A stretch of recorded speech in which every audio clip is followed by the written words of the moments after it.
Bonjour et bienvenue dans cette vidéo explicative de Sharp, spécialement dédiée aux liens de paiement. Pour ceux qui nous rejoignent sur cet épisode, vous pouvez regarder la vidéo explicative sur la création de produits, ce qui est très important pour ce que nous allons voir aujourd'hui, et la vidéo explicative sur la création des liens de type facture. Et donc, sans plus tarder, nous allons passer à la démonstration pour la création d'un lien de type produit ou service. Nous allons venir à ce niveau. Vous voyez, pour le moment, on n'a pas créé de lien pour un produit ou un service. Nous allons donc créer un lien pour un produit ou un service. Pour cliquer, il suffit juste, pour le créer, il suffit juste de cliquer sur ajouter un nouveau. Et donc, lorsqu'on arrive sur cette page, on a le formulaire, on a le libellé du lien que nous allons appeler paiement produit. Nous avons la possibilité ensuite de choisir le lien, le produit qui sera rattaché au lien. Nous avons le produit test qui est à 0 francs. Nous avons le produit test, nous avons le test 1 qui lui est à 100 francs. Il est important ici de faire une différence très importante entre les produits. Vous remarquez qu'il y a un produit qui est à 0 francs et un produit qui est à 100 francs. Le produit qui est à 0 francs, en fait, si on le sélectionne et qu'on finit de renseigner le formulaire, nous allons remarquer que lorsque le client va cliquer sur le lien, il aura la possibilité à ce moment-là de choisir le lien, de choisir le montant qu'il souhaite payer. Si nous choisissons plutôt le produit test 1, le montant est déjà défini par rapport au produit et il va payer uniquement les 100 francs demandés qui sont la valeur du produit. Donc c'est très important de garder ça à l'esprit lorsqu'on choisit le produit que nous souhaitons joindre à un lien. Ensuite, nous avons la possibilité de choisir le montant de la livraison si c'est nécessaire. Donc si par exemple le lien est rattaché à un produit livrable, vous devez également spécifier le montant de livraison du produit, et donc à partir de ce moment-là, de façon automatique, il va payer pour le produit et la livraison.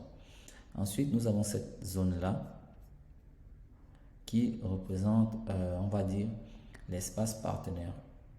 J'explique un peu de façon assez simple. Il s'agit d'un système d'affiliation incorporé au système principal où nous avons la possibilité de créer un lien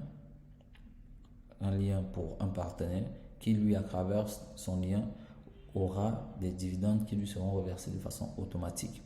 Et donc, lorsque le lien du partenaire est créé, il va rediriger bien sûr vers le même produit, le même montant, mais le montant qui sera reçu par le marchand, en fonction du pourcentage défini ici pour la commission du partenaire, il va recevoir ce pourcentage-là par rapport au gain du marchand. Je prends un exemple simple. J'ai un produit qui coûte, on va prendre un chiffre assez rond, 10 000, et je crée un lien partenaire où le partenaire que j'ai créé doit recevoir 10% de la vente réalisée en fait. Donc, j'ai créé un lien pour le partenaire et il y a une commission de 10% sur chaque vente réalisée à travers son lien de partenaire. Et donc, lorsque un client clique sur le lien du partenaire et paye le produit, moi, en tant que marchand, je vais recevoir la somme de 9 800, sachant que la plateforme retire 2% automatiquement à la valeur reçue par le marchand. Ce sont les frais de la plateforme pour le marchand. Et donc, lorsqu'il va recevoir les 9 800, automatiquement, 980 francs vont aller vers le partenaire par qui le client a effectué l'achat, à travers le lien, et le reste sera reversé donc au marchand. Donc en gros, c'est un peu ça le principe global. Et si vous avez remarqué, il n'y a pas d'astérisque rouge, donc ce ne sont pas des informations qui sont obligatoires à remplir, un peu tout comme la livraison. Donc ce sont des informations facultatives, mais si vous avez envie de créer un lien pour un partenaire, vous pouvez le créer et le client est ce partenaire va recevoir un pourcentage comme défini à chaque fois qu'un client va payer à travers ce lien-là. Donc, en gros, c'est ça le fonctionnement. Ensuite, on a la date d'expiration qui est très importante et obligatoire à définir.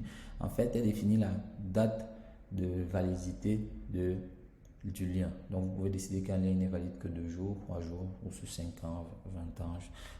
Ça dépend vraiment de vous. Ensuite, vous avez la possibilité de collecter les informations de la personne qui paye. Ce n'est pas obligatoire. Vous pouvez décider de collecter par exemple le nom, le prénom, le numéro de téléphone et l'email. Après, lorsque vous décidez de collecter les informations, vous pouvez décider de prendre une information et non une autre.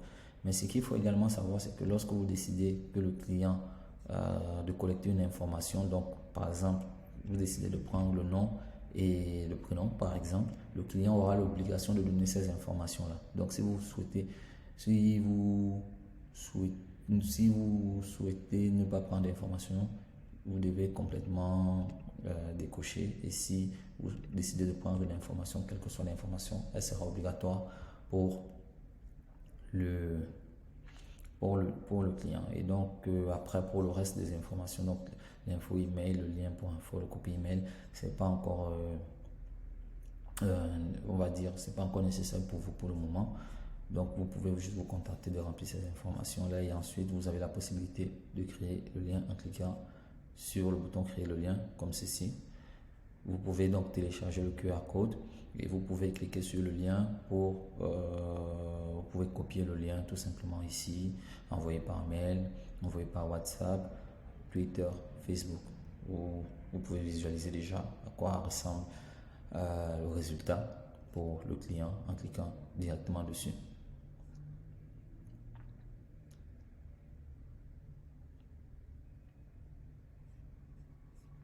Et donc, lorsque je clique sur le lien, si vous avez suivi mes précédentes vidéos, vous avez remarqué en fait que j'avais mis cette image là pour le produit. Vous voyez que c'est cette image là qui apparaît là. Et donc, le libellé apparaît là, paiement pour le produit, le nom du produit, la description du produit, c'était test, oui. Et donc là, le montant, vous voyez, j'ai la possibilité de mettre le montant que je veux parce que j'ai choisi produit test qui était à 0 francs. Donc, je peux décider de payer 100 francs et de là, je dois remplir donc mes informations obligatoirement. Donc là, j'ai rempli des informations et je décide de payer. Je dirais que le montant n'est pas suffisant.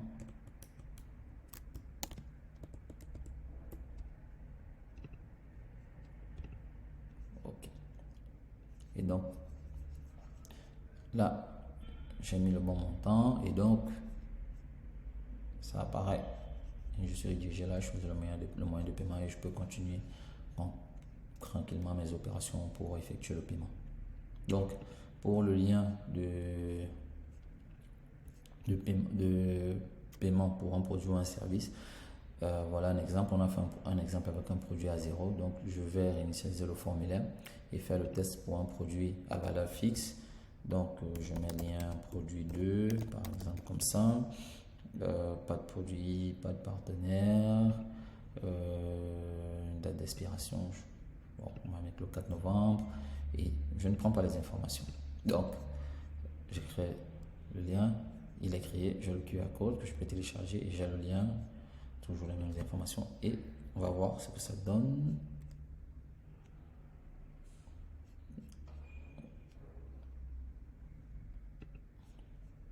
Donc, en fait, ça peut être créé de cette manière-là.